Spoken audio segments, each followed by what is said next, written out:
What is considered a bad nose job? So this is very subjective. What some person may consider a bad nose job, someone else may not.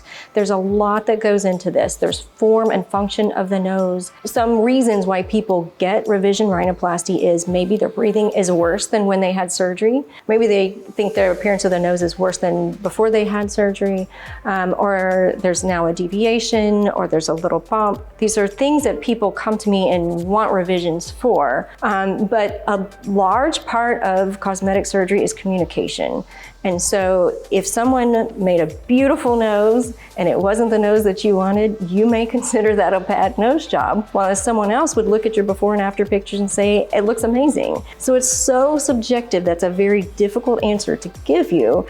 However, like I said, the things that people come in for are deviations, bumps, asymmetries, differences within the nostrils, which are also incredibly hard to fix, but you can, and just a difference of what they expected versus what they got. So it's so important to have a really clear understanding from the beginning when you have rhinoplasty, what it is that you want to achieve, and make sure you're on the same page. How long should I wait for revision rhinoplasty? In general, we say wait about a year between having rhinoplasty and having revision rhinoplasty. This is because there is a lot of swelling that is in the nose and changes that go on within that first year.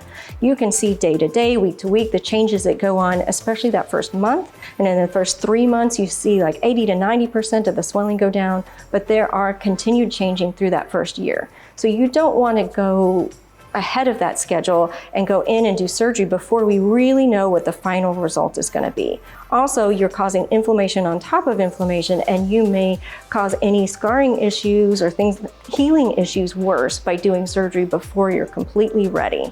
The other thing we look for is skin mobility. If you're trying to move the tip, the nose, make things move the way we want it to move.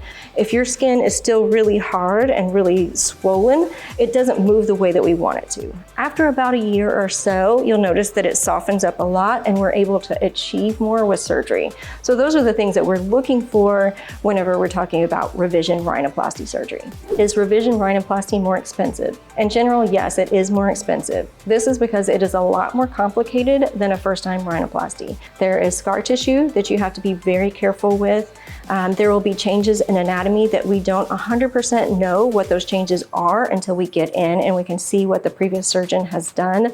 And then we have to reconstruct the things that have happened from the previous surgery to make them look the way that we want to. Also, they may have taken cartilage that we normally use for grafting. For example, I'll use the septum, or the divider between the two sides inside your nose, for grafting most of the time. It's easy, it's right there. You're just taking cartilage from one part of the nose and putting it in another part of the nose. However, if you've had surgery before, they may have already harvested this cartilage and it may not be available for grafting. So we need to look at other areas, such as the ears or the rib, to see what we can use to try to get the nose to look the way that we want it to look. So we have all of these things that we need to consider and that we're having to do for revision rhinoplasty. So that's why it's really important on the first time to find somebody that does a lot of rhinoplasties and be able to hopefully just do it one time and not have to consider revision rhinoplasty. But if you do have to consider revision rhinoplasty, it is a little bit more expensive, and it is absolutely imperative that you find somebody